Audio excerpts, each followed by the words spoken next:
didn't unmute. I'm there. Okay. Who's unmuted? I do. أعوذ بالله السميع العليم من الشيطان الرجيم. بسم الله الرحمن الرحيم. الحمد لله الذي هدانا على فطرة الإسلام وعلى كلمة الإخلاص وعلى دين نبينا محمد وعلى ملة أبينا إبراهيم حنيفا وما كان من المشركين. We thank Allah. We appreciate everything that happens to be the favor of Allah in our lives. We appreciate the gift of life, the gift of faith, security, peace of mind, good health, and happiness. All these 5 or 6 combined to make this morning joint Adhkar possible and also easy. We ask Allah to accept our gratitude and increase His favors in all this and in other regards in our lives.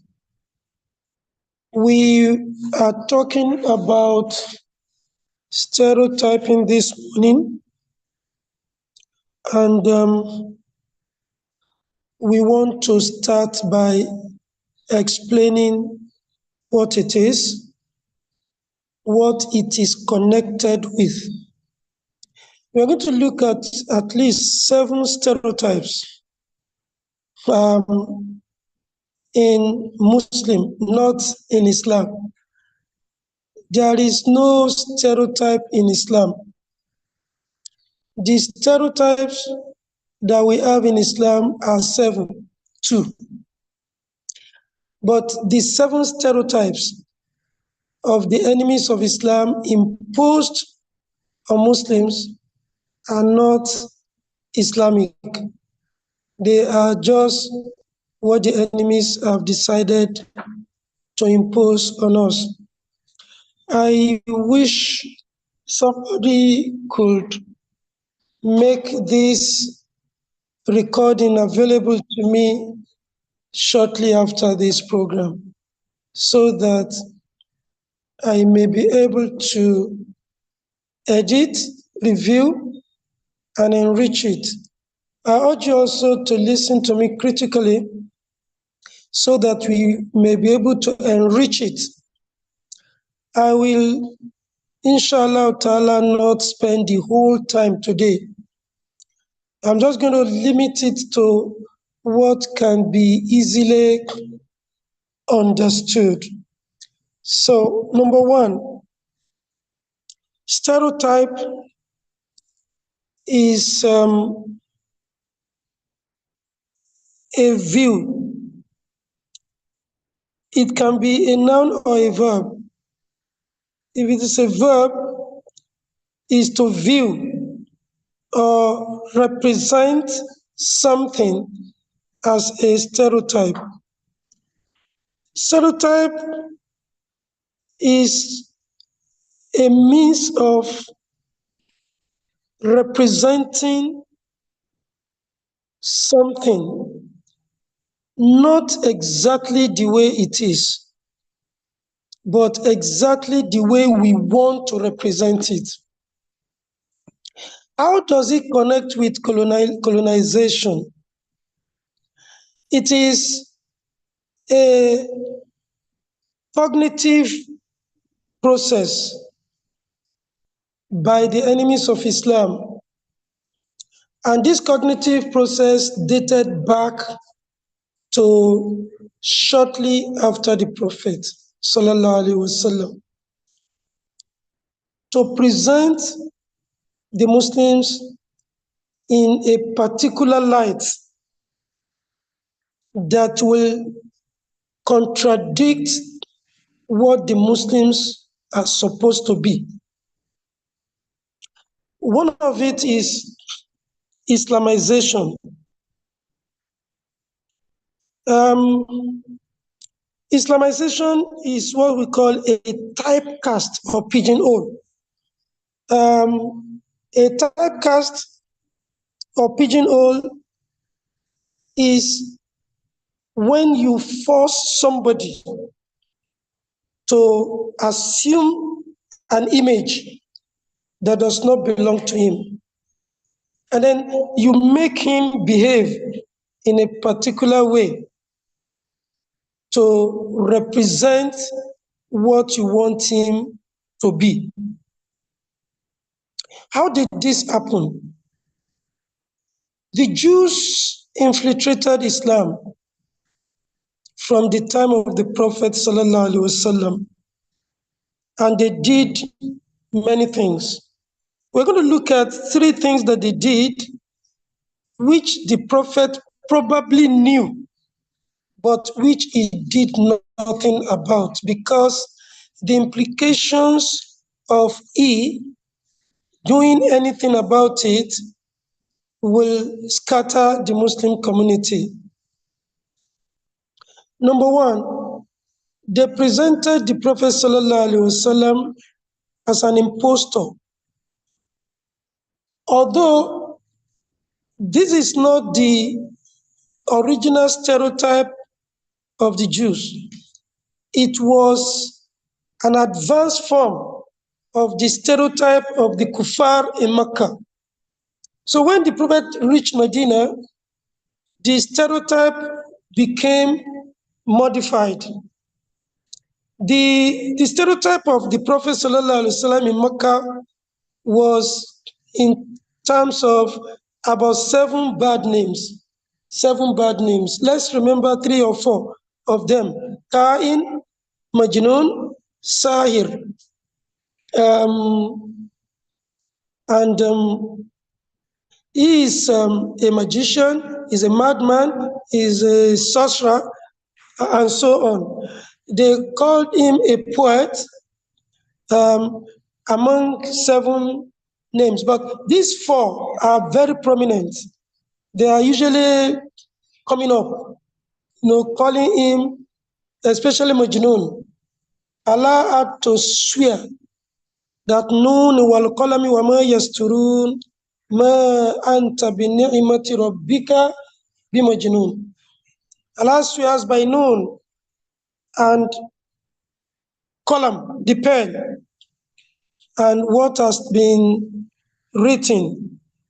And Allah had to say, no, you are not, by the power and the will of your Lord, you are not mad. You are not mad. So this was a typecast. A typecast is in art, when you give an actor the same type of character to play, usually because he or she is physically suited to play that part. So the kuffar did a typecast on the Prophet ﷺ, so that whoever is going to listen to him is going to be listening to a madman. So whatever he's saying that does not really make sense in view of the prevailing worldview will be deemed to be the talk of a madman. That was the typecast. It's part of stereotyping. So to make the Prophet a mad person. So this stereotyping did not sell. People will get close to the Prophet and find that he is not mad. We are going to use a particular case because it's a story that is well known, but not now, that dispel this typecast.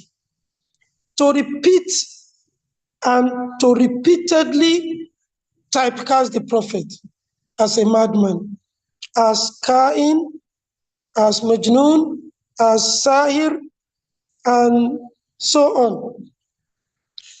So when the Prophet reached Medina, the Jews started a cycle war, asking him questions and expecting him not to find answers.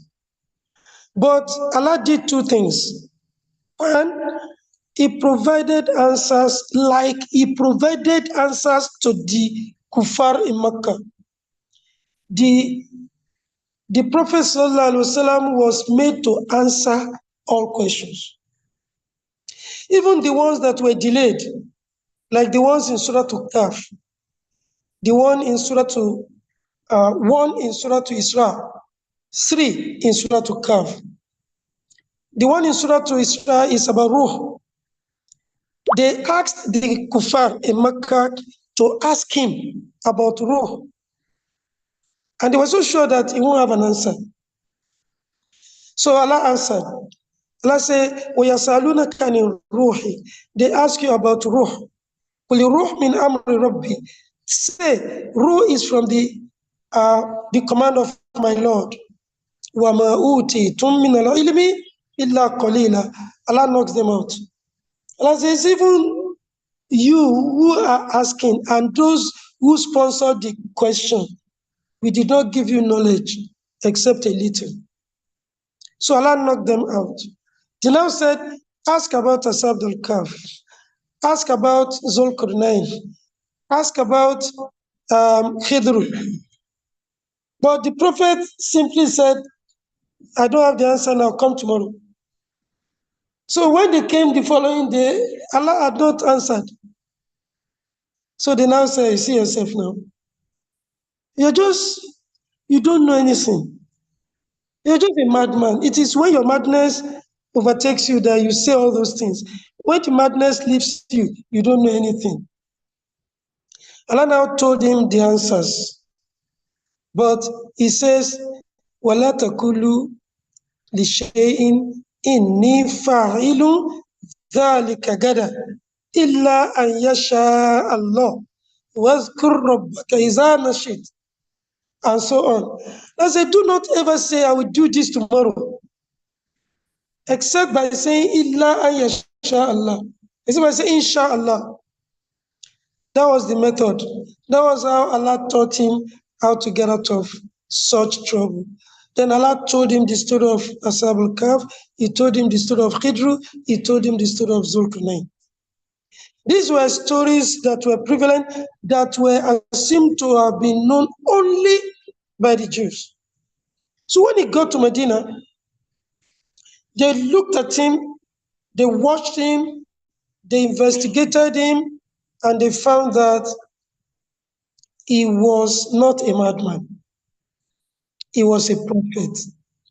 So what did they do? They made him to be an impostor and a thief. A thief. And they called him a thief.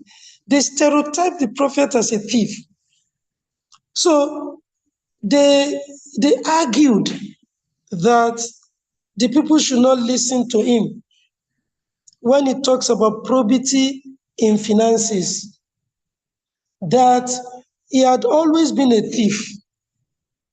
The idea of one God was a scam, that every believer is a thief and an armed robber because of the success of Ghazwat al-Badr. So after the Battle of Badr, they decided to call the prophet and the believers armed robbers and thieves. What's the difference between armed robber and thief? It's the same thing. A petty thief may not steal through arms. He may not carry arms. But an armed robber will rob with arms. Am I sure the video is there? All right.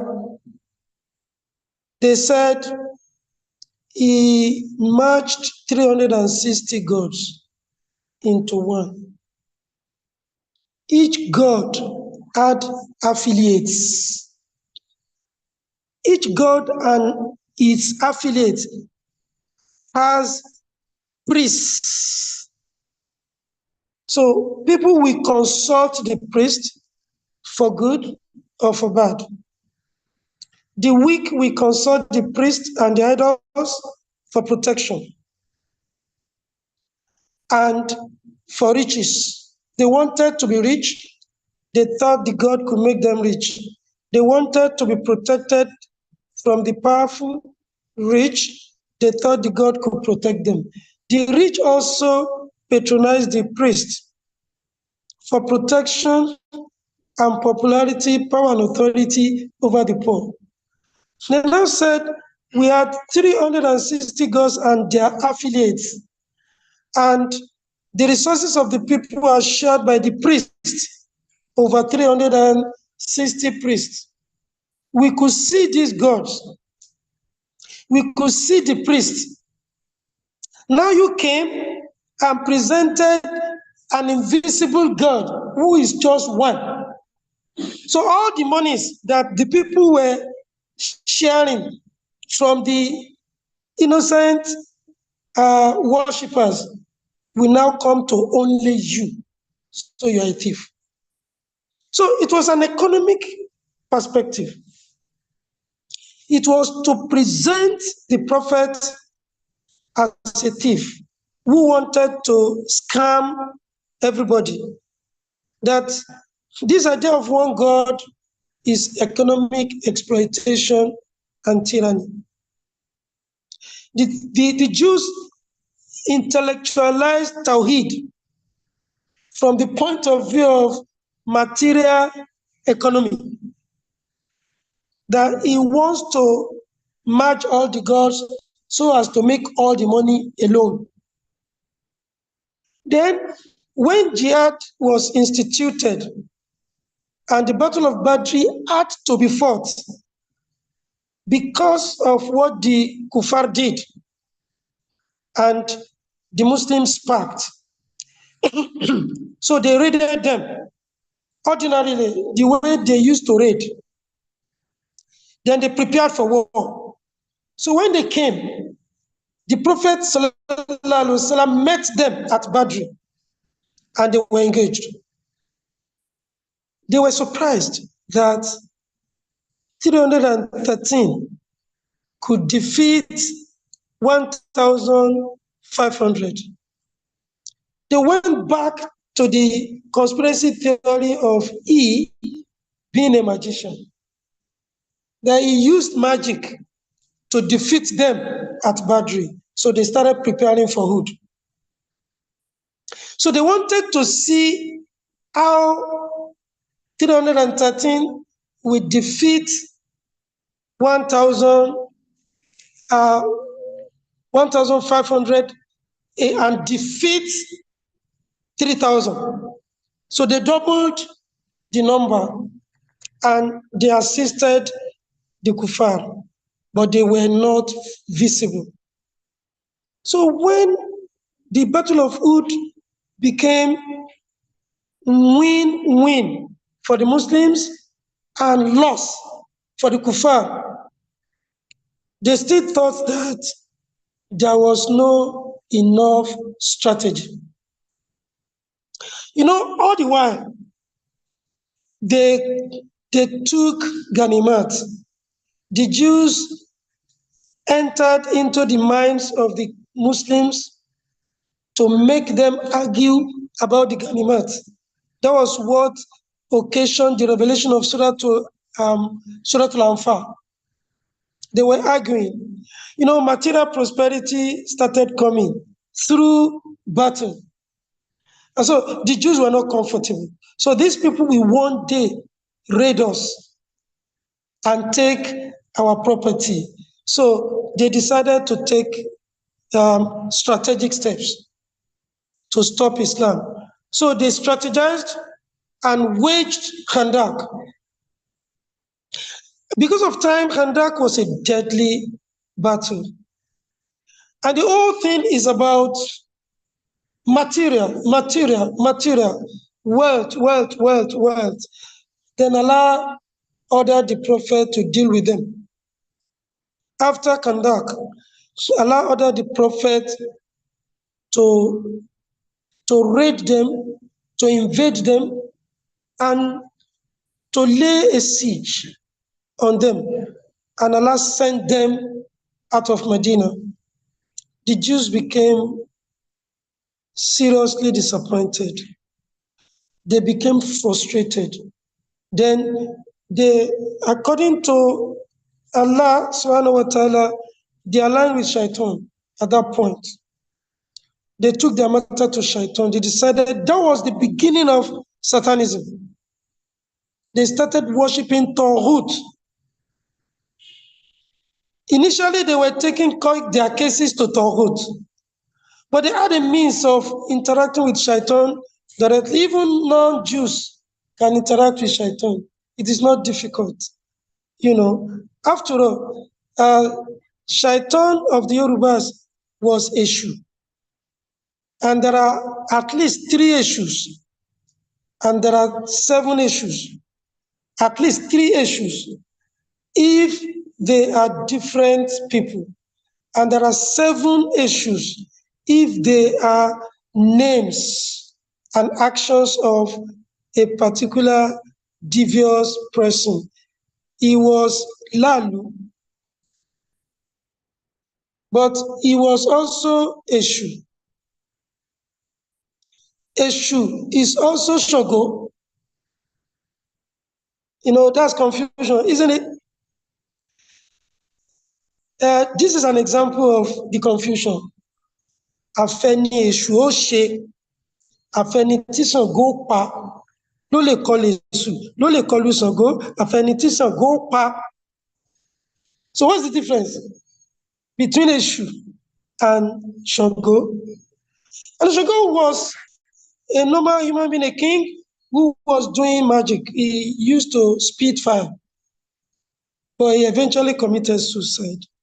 Unfortunately, he's our own ancestral father. Our ará Àkóso, okay, ọmọ Ṣàngó ni wá, it's okay. After all, bàbá wa Ibrahim, olóòṣà ni, so ẹ má fojú Ṣàngó wò wá, ẹ dákun, ẹ má fojú rẹ̀ wò wá. Torí a ti gbọ́ lọ́n gbọ́, àkànṣaláì mọ ìpìlẹ̀ wa ni kò sí dáa. Ìpìlẹ̀ wa ò dáa rárá.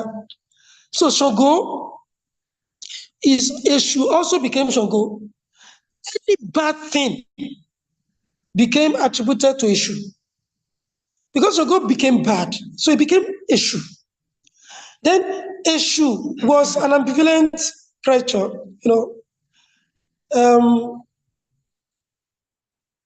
wọ́n ní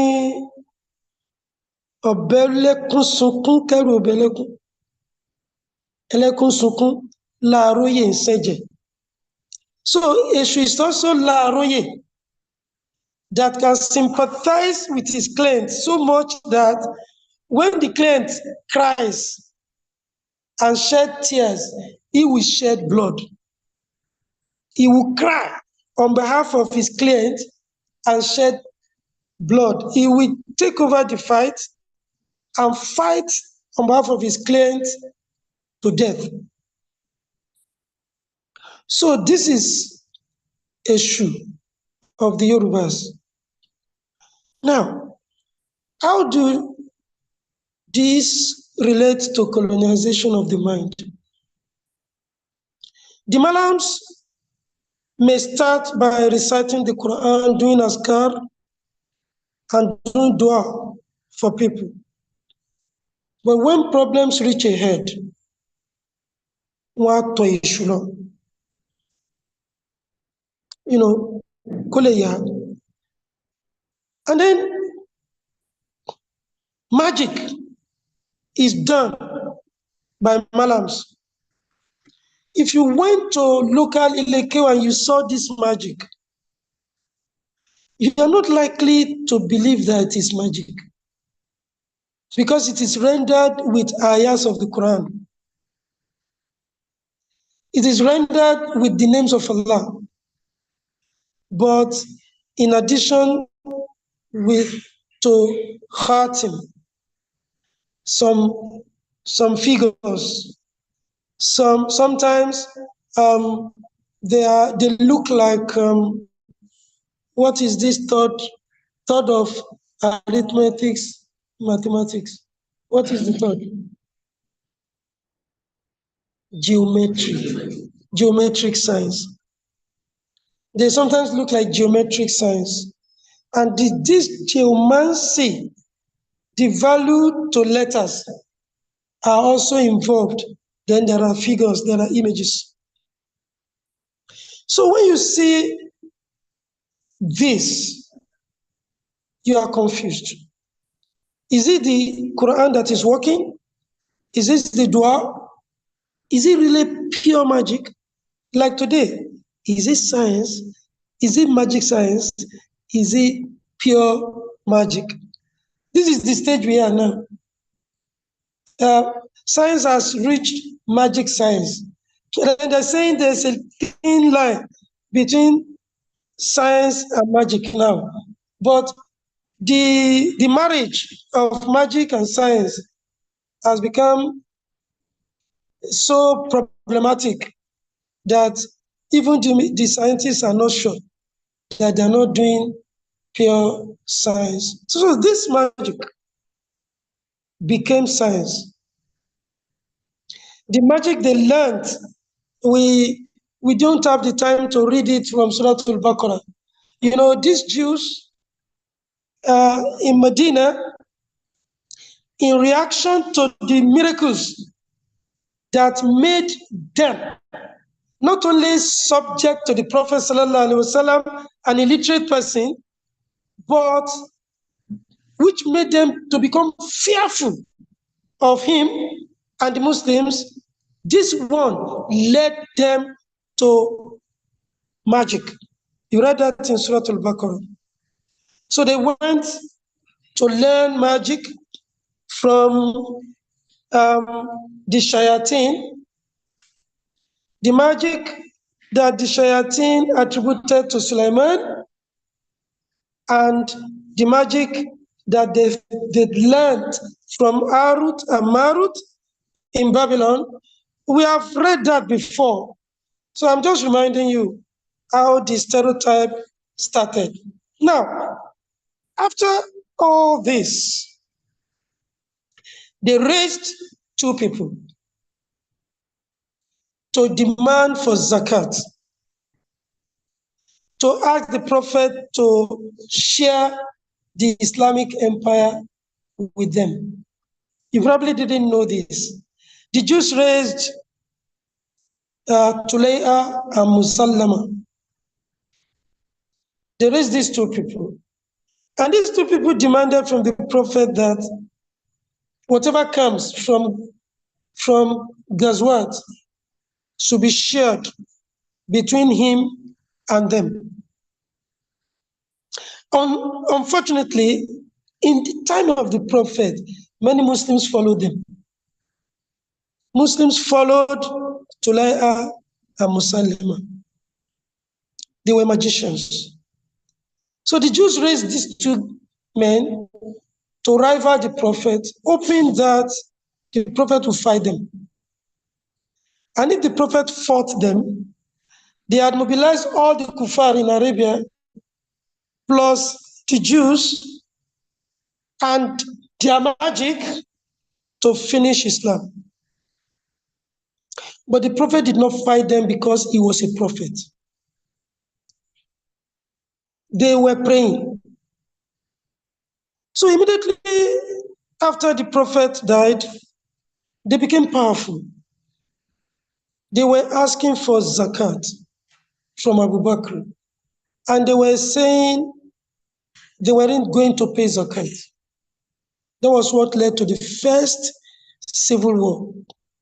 So the first stereotype is that if you're a Muslim, like the stereotype of Christian, the Jews created Christianity and called them Christians in Antioch.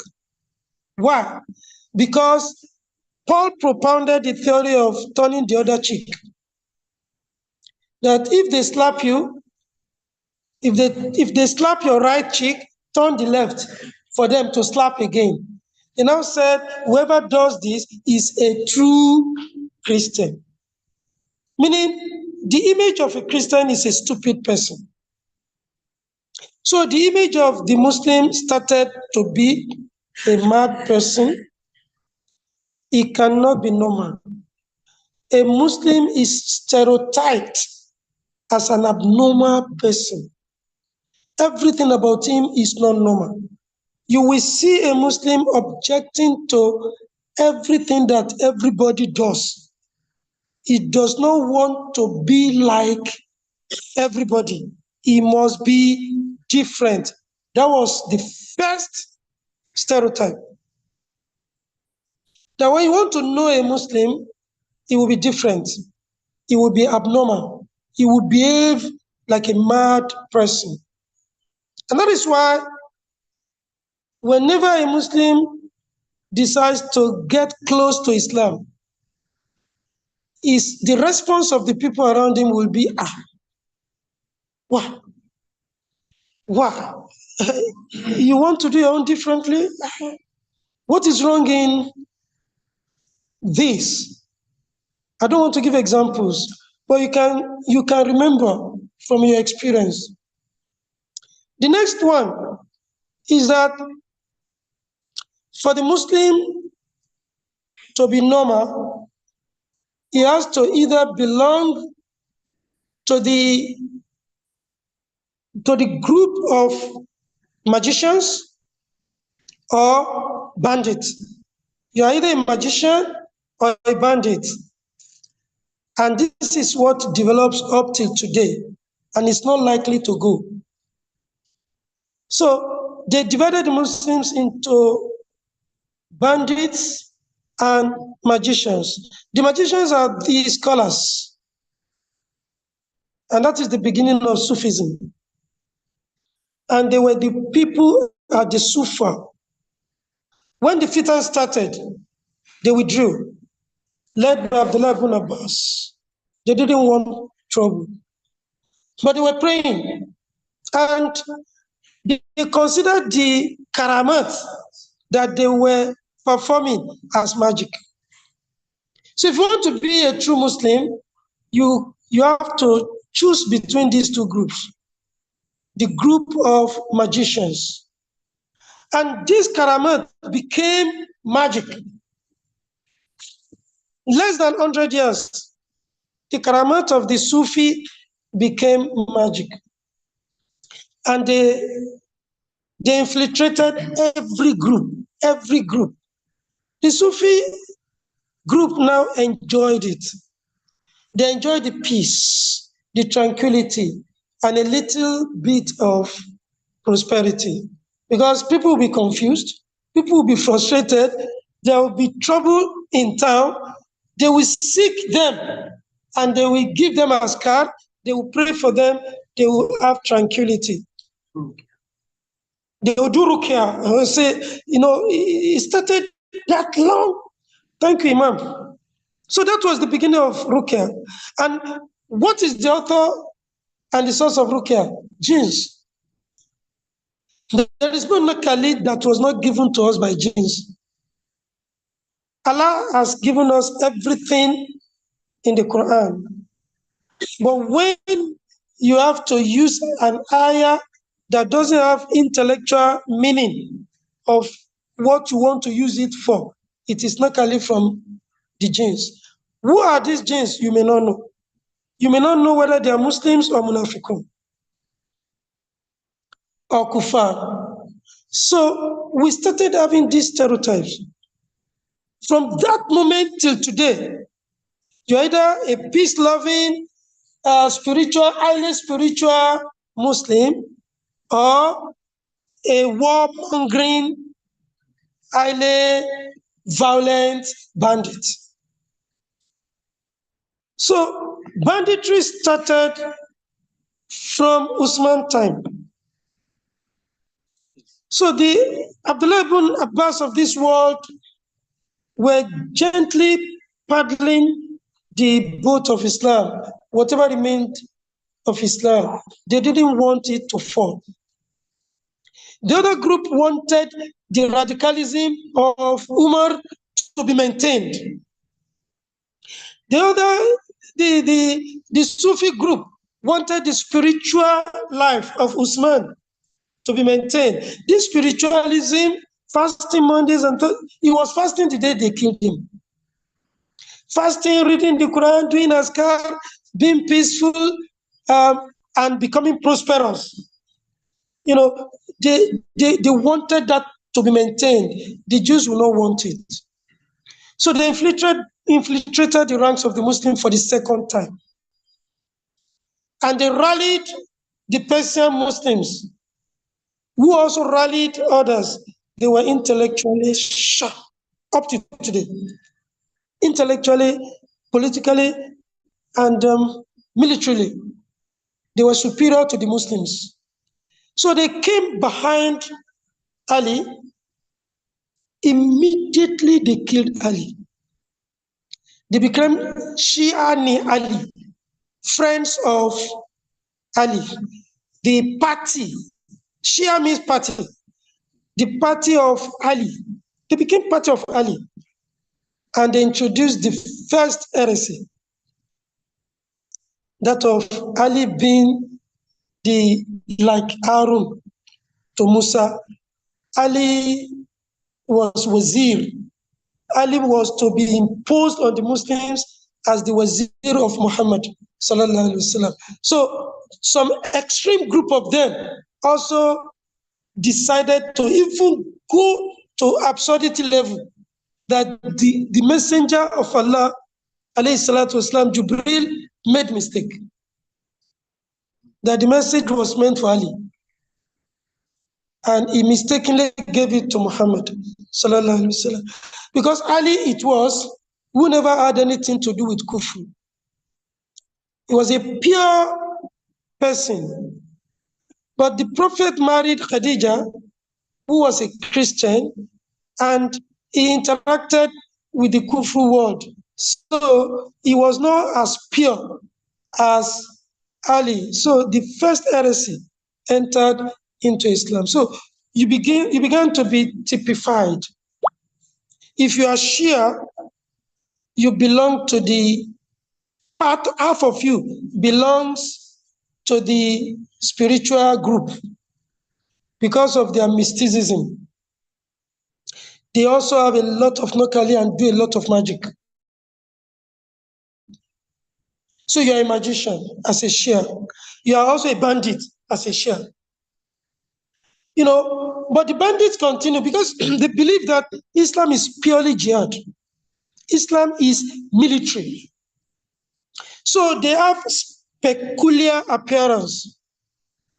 And they go about asking people to become Muslims or die. They destroyed Islam that way. But the banditry helped Islam to spread. And the leader of the bandit at the beginning was Muawiyah. He was number one bandit. If there's a word like that, he bandited Ali and made it difficult for Ali to rule. So he was leading the bandits. Unfortunately, Aisha was persuaded to join him, and she raised an army against Ali. And Ali smartly avoided an encounter with our mother, who was also his mother. You know, the Battle of the Camel. Eventually, Ali was killed, and the divide widened. Each group began to widen. They began to have subgroups. Then the confusion lasted up to the time of Umar ibn Abdulaziz. Umar was able to unite them. At that point, Egypt had fallen into the Fatimids' hand. The Fatimids were Shia.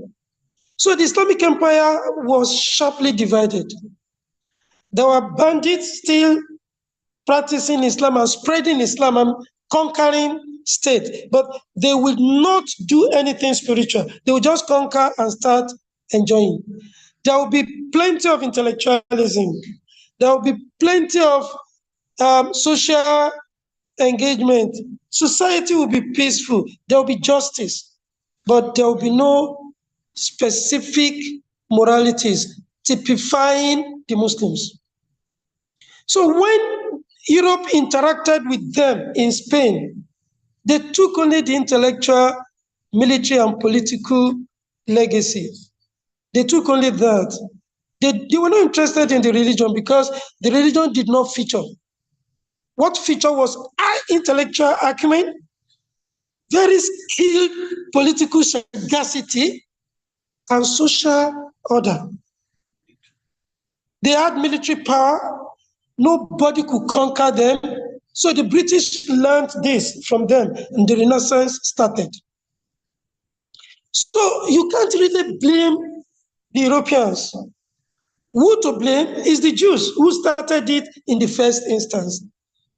So when they stereotype us as violent people, it is not entirely their fault, because the bandit component of the Muslims, several hundreds of years after the Prophet, presented Islam as banditry. But banditry with intellectual, political, and social sagacity. They were socially amiable. There was social justice. And how did they keep the social justice? Through military. The Muslim states were police states. So if you misbehave, you are gone. You are gone. So it was fear, not the spirit. It is not fake. They are not, they are not peaceful in their societies through faith. They were peaceful through fear. Fear of the state, like Saudi today. Then the second group spread to Asia. Europe was the meeting and melting point of Islam then. So the spiritual group spread to India. When they go to India and found them worshipping jinns, physically interacting with jinns, they found nothing wrong in it. So Islam spread in India, and they were in India for 150 years. So when the Indians discovered that they were not better than them in terms of spiritualism, their Buddhism, their Sikhism, and so on, their mystical tenets, practices were just Islamized. The Muslim just introduced Arabic content. And I think this is where the most devastating stereotype, Islamization. This is where it came from.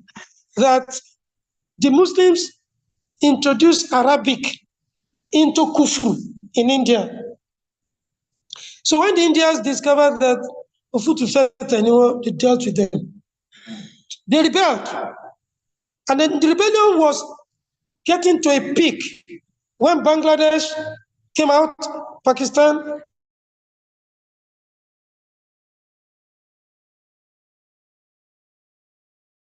came out, and then the Muslims left India, and also to remain in India, they are. Just like the Muslims that went to China, they actually conquered China.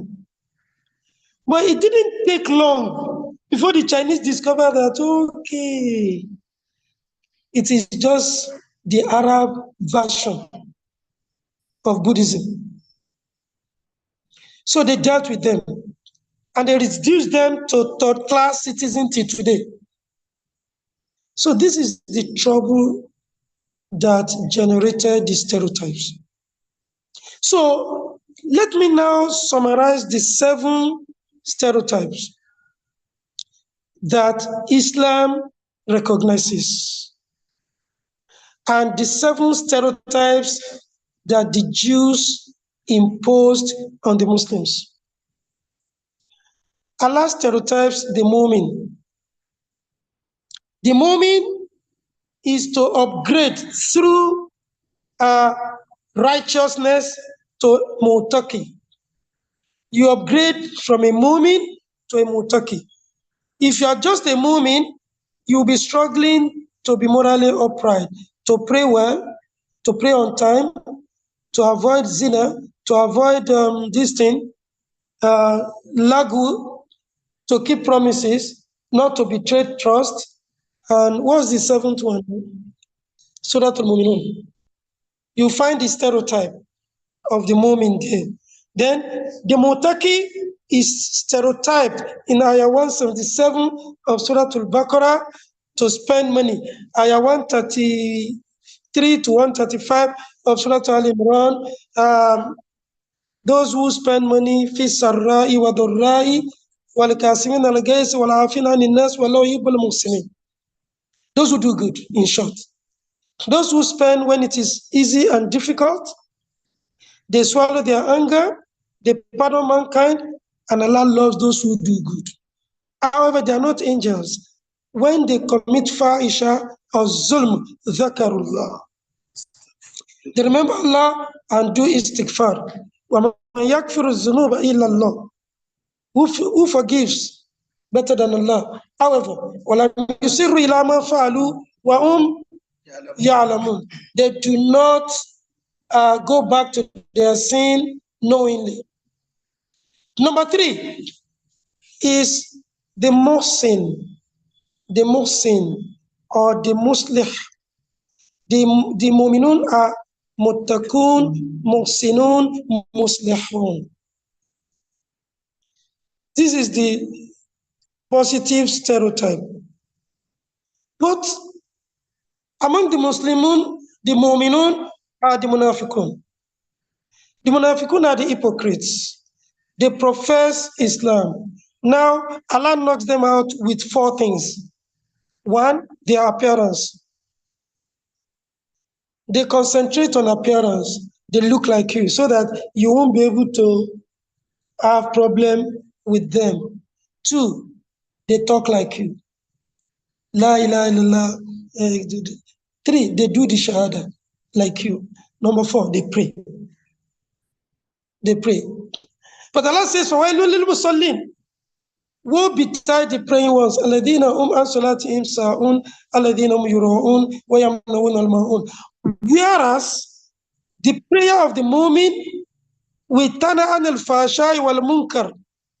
We keep him away from indecent behavior and munkar.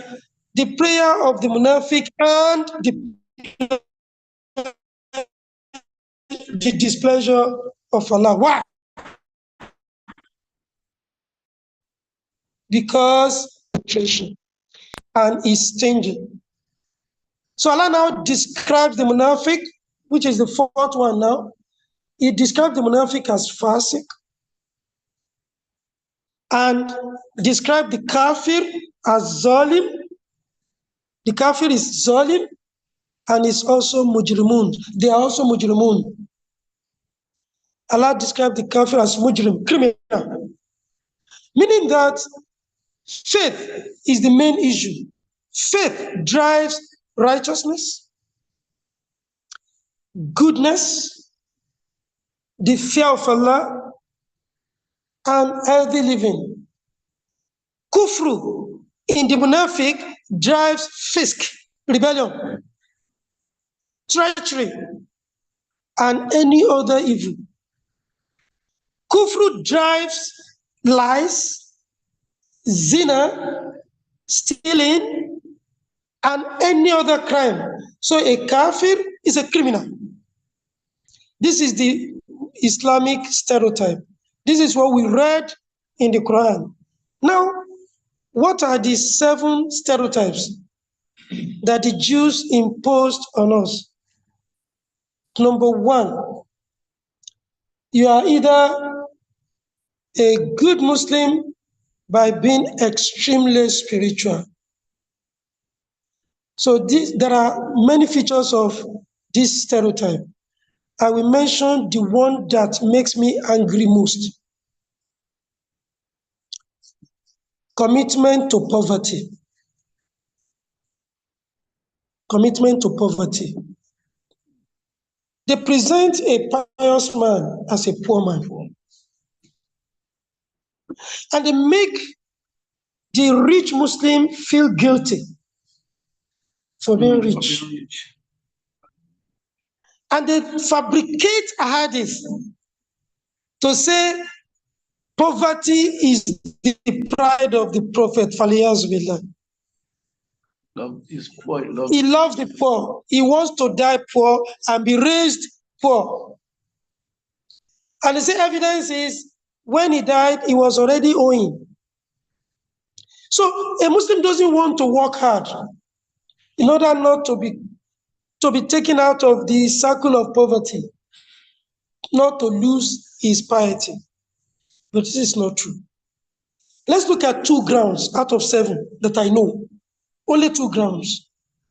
Zakah is basic to the Muslim. You cannot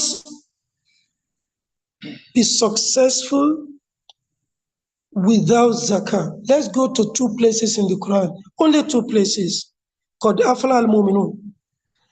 The believers are successful. Alladina those who achieve pursuing their salat. Waladina muridun. Waladina li zakati fa'il. How can you do zakah without in poverty? How can you do zakah in poverty? And those who enter are those who do not pray and give zakah. The irreducible minimum from the beginning of spiritualism to the end of it consists of zakah. Allah says, وَمَا أُمِرُوا إِلَّا لِيَعْبُدُوا اللَّهَ مُخْلِصِينَ لَهُ الدِّينَ حُنَفَاءَ وَيُقِيمُوا الصَّلَاةَ وَيُؤْتُوا الزَّكَاةَ وَذَلِكَ دِينُ الْقَيِّمِ.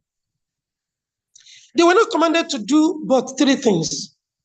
To worship Allah مُخْلِصِينَ لَهُ الدِّينَ حُنَفَاءَ, dedicating all religions to Allah, being sincere, and to observe salat and give zakah. How can Allah continuously talk about zakah? It's also the 3rd pillar of Islam, yet poverty is a mark of piety. It is not true. So it makes the Muslim to be lazy, to be content with poverty, and to praise Allah for being poor. Then it creates conflict, tension among the Muslim community. The poor will hate the rich. They want them to give them, but they internally feel that the rich are not Muslim enough. Now, if they are good Muslims, they won't be rich. They must have 10 diko. This is confusion, spiritual confusion. Number 2, you must be violent because you must be abnormal. Being abnormal is also manifested in being poor. Because nobody ordinarily should like poverty. But when a Muslim begins to love poverty, because this is the criterion of piety, it becomes abnormal. They start fabricating stories of Sud, people who abandoned the world. They praise them because abandoning the world made it possible for them to do mujizat. It is not true. It is not true. You'll be able to do karamat. You'll not go to the Malam's house, find him in abject poverty, but he's the one to make you rich. Then Shaitan will tell the 2 of you that you are both right. It is his poverty that gives him that spiritual power. But why did he not use that spiritual power to get out of poverty? No answer to that question. So the next thing is that you must have an appearance of somebody who is out of this world. Your appearance must be abnormal. Yes, you start talking about beards, talking about jalabia, wearing white like me, and then the funniest, Islamization of other people's culture. You know what I mean? Islamization of other people's culture. If you do not belong to the Orient and so cannot wear Semitic clothes because of the weather of your place, so you wear your suit in winter, just put this cap. You don't Islamize them. Just put this small white cap. You have Islamized Islam. You have Islamized Kufu. You have Islamized in your appearance. So the only means by which you could be identified as a Muslim is that white cap. Where is the white cap coming from? Does anybody know? From China. Did the Prophet wear cap? Which color? Which type? Ambassador Latishe, do Arabs wear caps? Up to now, some of them. Do they produce cap in Saudi Arabia? What do they produce? What? That's the question. What do they produce? Do they generally wear trousers? Short. Because they were not trousers wearing people. They were izar tying people. They were tying izar. Rapa, Ironomaro. The Prophet was never seen in a trousers, sallallahu alaihi wasallam. And he never wore caps because caps had not been manufactured. What was in existence was the turban. And the Prophet hardly wore turban. He wear turban in battlefield. Why? To distinguish the Muslims from the kuffar. The kuffar were also wearing turban. So he asked them to change the color of their turban if they were going to face the kuffar, so that the Muslim will not kill a Muslim due to the turban. So shortly before Hajj was instituted, he said they should stop wearing turban. Don't wear anything when you are going to the battlefield. They will wear turban. The kuffar will wear turban. Big turban. To show how wealthy they were. No, the bigger the turban, the bigger the wealth. The Prophet ﷺ ordered the Muslims to stop wearing turban when they are going to battle. And that is why Allah removed headwear in Hajj. So that nobody will wear anything. No man will wear anything on his head while doing the highest religious obligation. However, an average Muslim today is proud of his cap, is proud of his jumping trousers as a stereotype of a pious Muslim. And an average Muslim is conflicted about his gobi.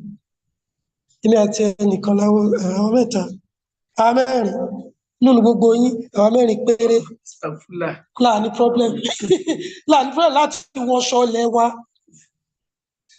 An average Muslim thinks wearing this is kufr because the Prophet never wore it, but he never wore this cap too, and he didn't know this again. So in Nigeria, The Hausa outlook is the Islamic outlook. The kaftan, the tagir, which a common criminal will wear. So it's a stereotype. You feel seriously conflicted when you want to appear normally.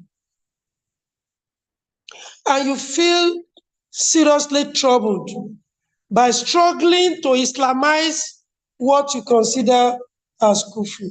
But in all cases where Allah stereotypes the believers, He didn't mention clothes. Where He mentioned clothes in Tarbiyah for the Prophet, is mentioned it with respect to cleanliness. وَثِيَابَكَ فَطَهِّرْ. The second place where He mentioned clothes was with respect to shaitan stripping our parents of their clothes. The third place He mentioned is libathu taqwa, dhalika khair. The clothing of taqwa is better than fine clothes. And people say jalabia is the libasu taqwa. Jumping trousers is libasu taqwa. The fifth place, have I mentioned up to 5? I know 5 places. The fifth place is where He says, go to the masjid fully dressed. Dress up when you are going to the masjid. Wakulu washrabu. Uzu sinatakum inda kulli masjid. Wear your clothes well in every place of sujud. You know, masjid means a place of sujud. Whenever you go to pray, don't wear jalabia without pants. Don't wear agbada without. Do people still do that in the villages? They are going to pray Fajr. They wear agbada without pants. They believe that agbada wearing is the clothes of the Muslims in Yoruba land. Iṣẹ́ owó kì í ṣe dada. Iṣẹ́ agbada kì í ṣe mọ̀lẹ́. Now, this agbada now became kufru and bid'ah in 1990. You know, but I busted them. Alhamdulillah, Allah made it possible for me to bust them. So this 1990 Salafi spent 20 years causing trouble. Some of them are here. Ismail Awambi. Ẹ̀yin ni, àwọn náà ni, àwọn tó dá Salafi lẹ̀ Nàìjíríà ní 1990. Normal cause trouble. Èmi Taofik Ayinla, èmi ò wọ agbádá. So I started wearing agbadas from 1991. When the trouble started, I did what they call israf. And I will not wear simple agbada that is not expensive. It must be very expensive. This one is 105,000.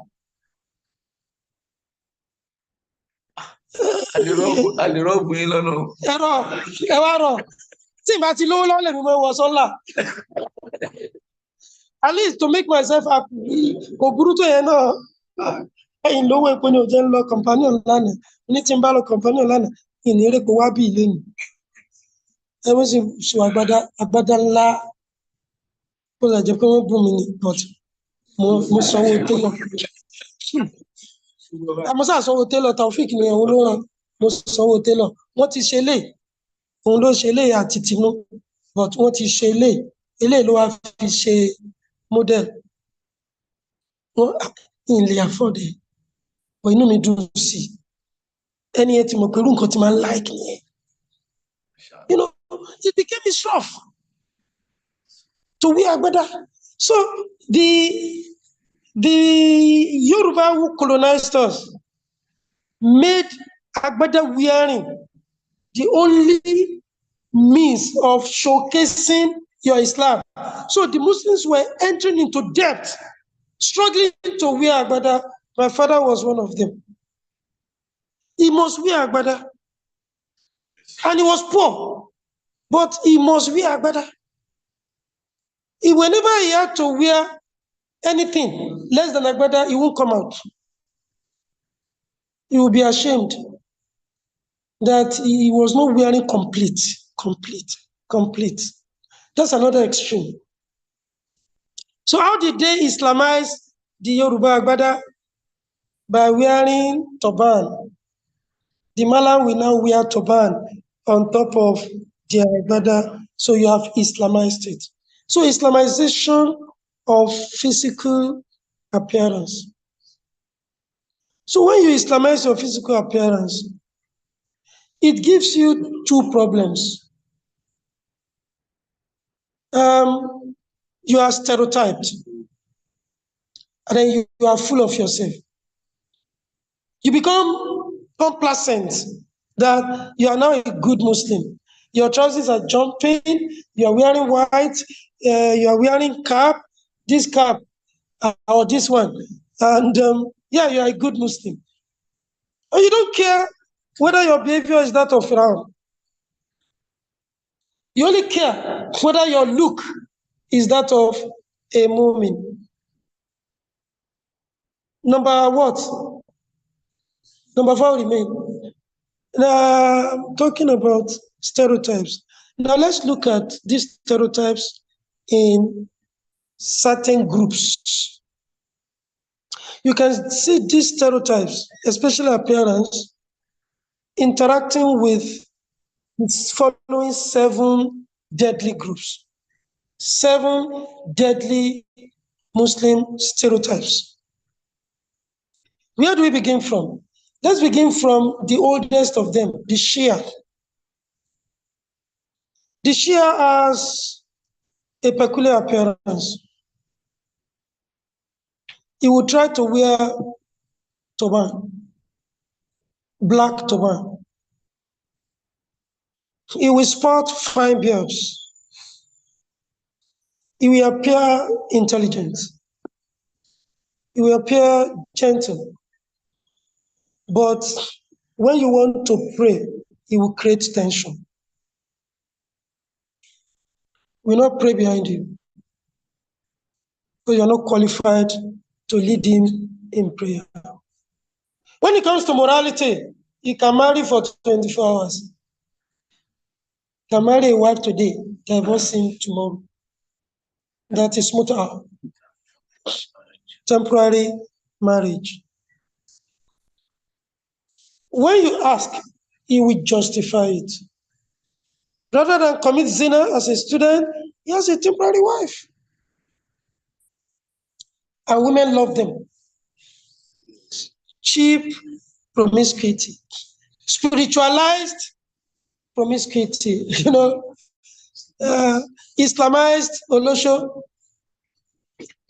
So you see a stereotype. Now, what's the effect on the Muslim mind? When you have failed relationship, an average non-Muslim is likely to blackmail you as a Shia. That it is not that your relationship failed. Even if you marry for a long time and you divorce, a non-Muslim is likely to typify you as a Shia. That this is the way they do. They don't have stable homes. But interestingly, Shaitan keeps their homes strong. The children are committed to Shiism. Despite the fact that 5 children may belong to 5 women, 5 children, 5 mothers, 1 father. The children will not deviate. They won't become Christians.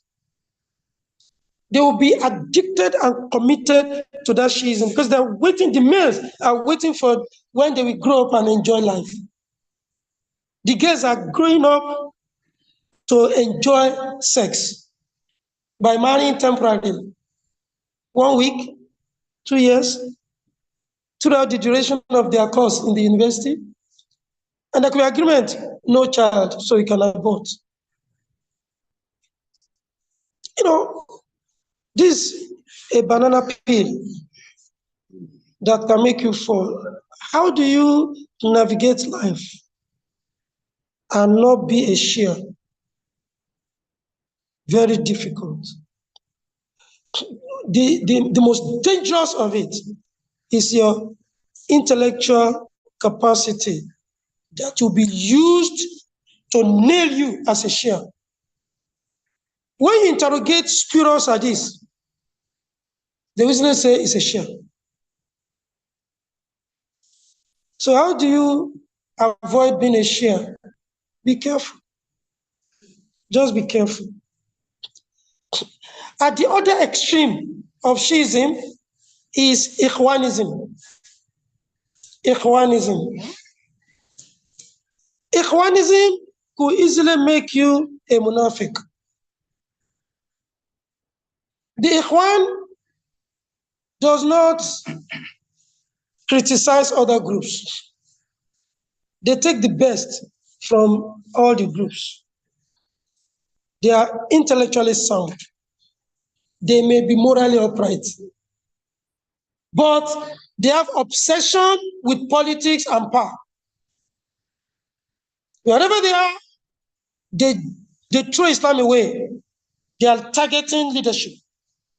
They want to be leaders. And they will do anything and everything to become a leader, to get to power, including shirk. Somebody was accused of burying something in front of the Senate building in University of Abuja. It's an Ikhwani sheikh. Because of internal political appointment, small office. It's another extreme. They are very, very accommodating. They can be friends to anybody, including the devil. If that friendship will bring money and power, political office. That is the trouble with Egypt, Tunisia, and which other country? Algeria. And that is the trouble for the Muslims all over the world. They are with the Iranians, they are with the Shias, they are with the Turkish, they are together with the Syrians. They are propagators of Palestine must be free. Anything the Shia propagate, the Islamists, the Ikhwani also propagate. They are so friendly with everybody that you're likely to like them. You're likely to like them. But this obsession with power by all means creates a big question mark. Must you be Ikhwan? If you're very intelligent, you find that the only option might be Ikhwan. Because it's very comprehensive. Very comprehensive. But must you be Ikhwan?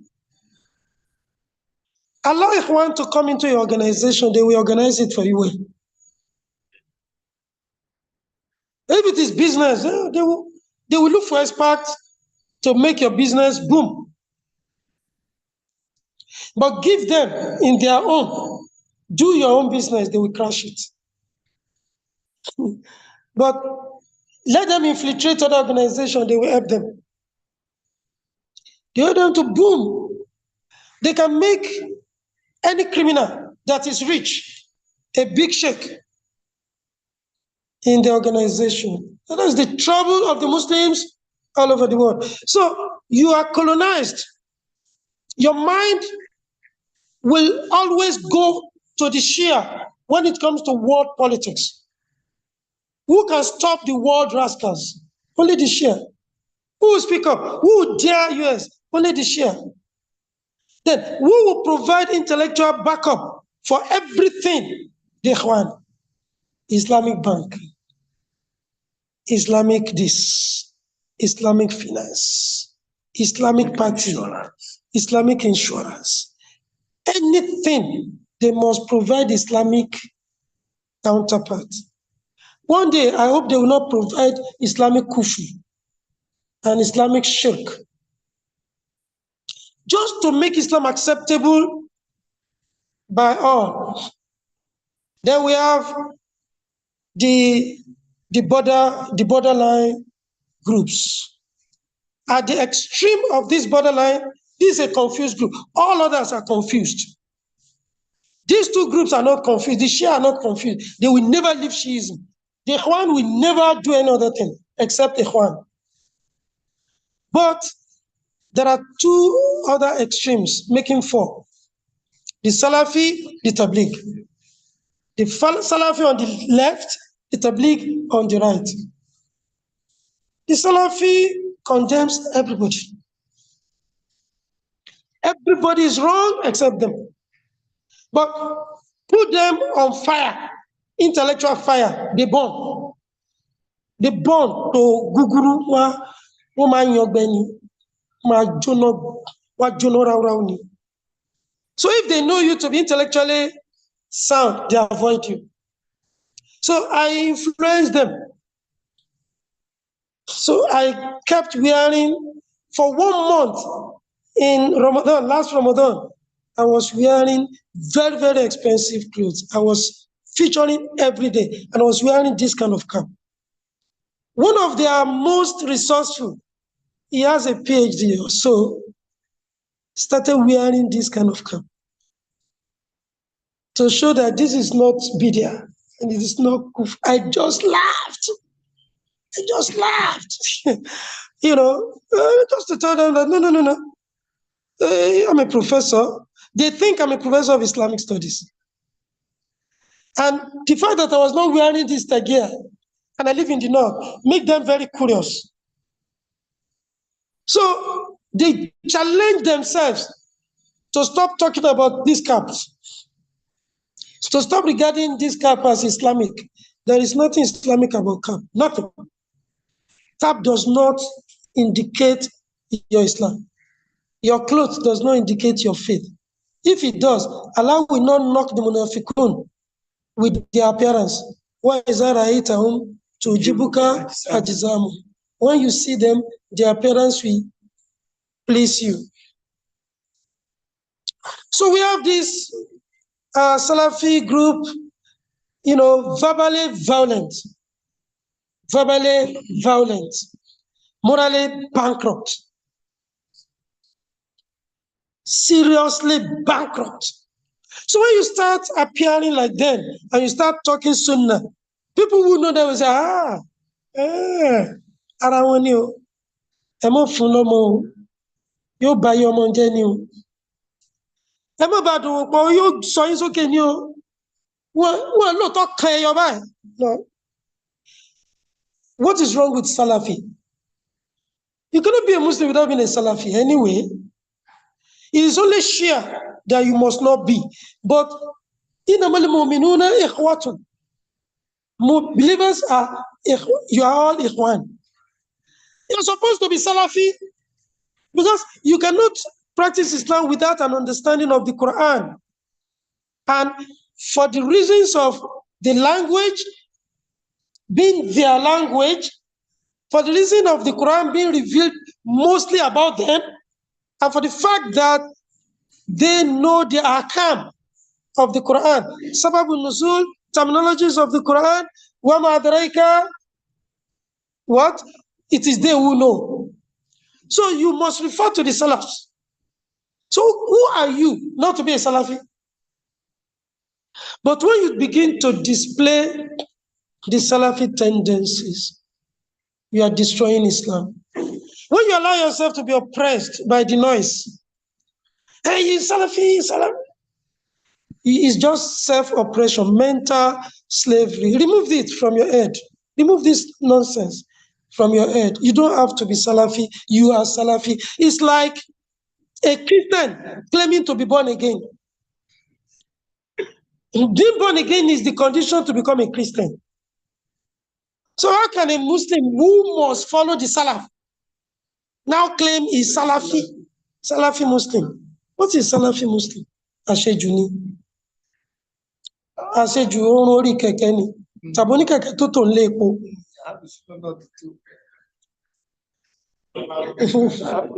So the other extreme is Tabligh, Awanu, Jama'atianu, but extreme out of ignorance.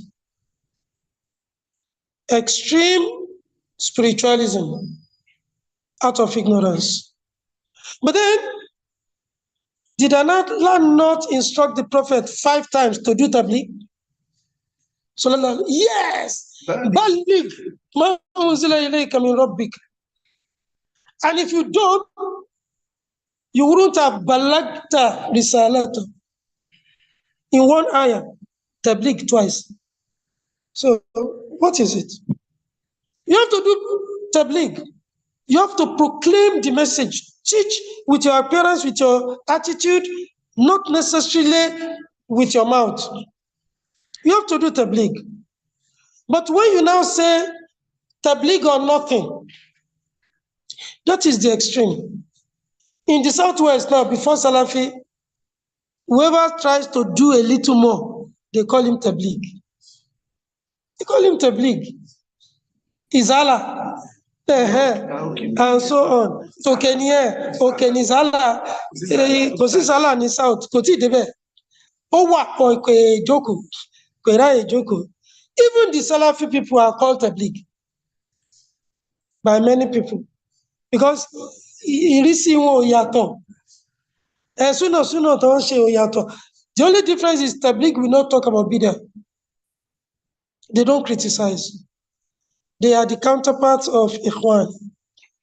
Very accommodating, very peaceful, very diplomatic. There's nobody they will not bring to tabligh. Oh Lord, Daddy. Nítorí ó jẹ́ àtẹ̀síkì rẹ̀ ó lọ Daddy.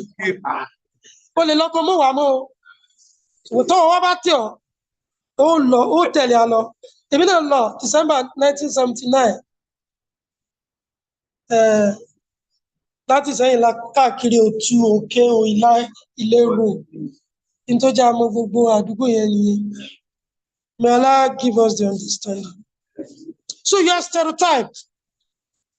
What is important is to stick to the stereotype of Islam, not the stereotype created by the Jews. All these groups are created by the Jews. You are surprised. The fifth one is the Tariqah. The Tariqah is as old as Shia. Is the first spiritual effort made by the Al-Sufa. That's why they call themselves Sufi. But mysticism, inner dimension of everything. But the point is, the Jews infiltrated and introduced magic. The first thing they introduced into Sufi order, into Tariqah, is pantheism. Pantheism. Wahdatul wujud. This is the only thing the Tabligh avoided. It's also a Tariqah. It's Tariqah. Forgotten the name. Somebody says it's a blend of Naqshbandi and another one in India. So, you now know why Tariqah and Tabligh originated from India. It is a spiritual thing, and magic and jinns are allowed because everything is Allah. Everything is God. God is everything, including anything. Wahdatul wujud. And we sing, وَفِي كُلِّ شَيْءٍ لَهُ آيَةٌ تَدُلُّ عَلَىٰ أَنَّهُ وَاحِدٌ. Rubbish. It is rubbish. And in everything is a sign that Allah is one. And when we started it as youth in 1979, we were doing Tabligh and Tariqah together. And I defended it. I defended it very well.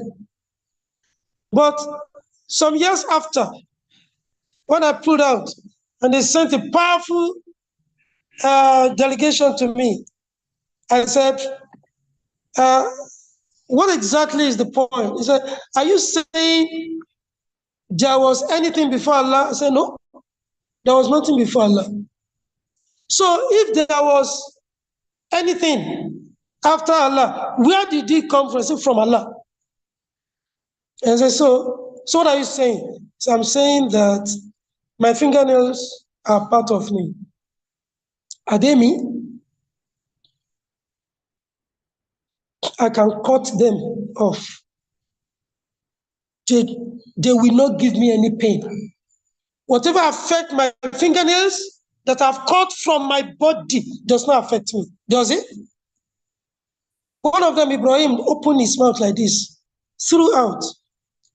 It was in my room in 1989 when I was doing masters. He opened his mouth and said, hey, bros, close your mouth, start going. It is nonsensical. Nonsensical. But see, mindset, they're still doing it. They're still doing it. Yeah, Allah created everything from him. Yes. But everything is not Allah. Everything belongs to him. I mean, my fingernails belongs to me, my hair, the hair of my head belongs to me. But when I cut them, there is no connection between me and them. So there's no connection between Allah and Shaitan. So if he puts Shaitan in fire, it is nothing. He has created fire. The fire cannot burn him. Just like I take anything from my body, it does not affect me anymore. So you don't argue stupidly that because there was Allah and there was nothing else, so everything that came from Allah is Allah. Can be. Can be a stupid argument. So we have these six. We have the Tariqa. Then we have the Ahmadiyya. Ahmadiyya was created by the Jewish British in India. And it was patterned along Christianity. It was a Christian elite Islam. Islamized Christianity in the elite form. So when we were growing up, before Tabligh, any educated Muslim that talks about Sunnah was called Ahmadiyya. So it was a very interesting experience. I went to their school after they had changed it to Anwarul Islam. Oh, they were the ones you could relate with because they were committed to Sunnah. But Kokoro Kolo Benya Jaje Ghulam Ahmad Inani, they consider him as another prophet. And so the Jews attempted to scuttle Islam through Ahmadiyyanism.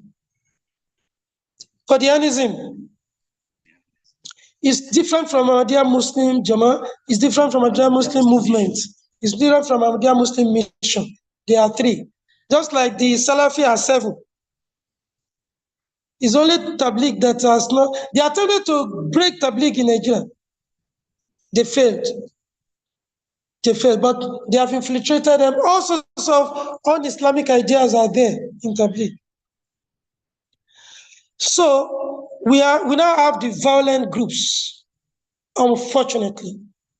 These violent groups emanated from Ikhwan because they thought that they could use force, military force, to seize power in Afghanistan and then in Pakistan.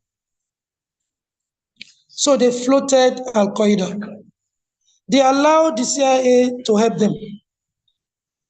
After some time, they created a blowback. And when the CIA discovered the blowback, they smashed them in Afghanistan. They created all the troubles.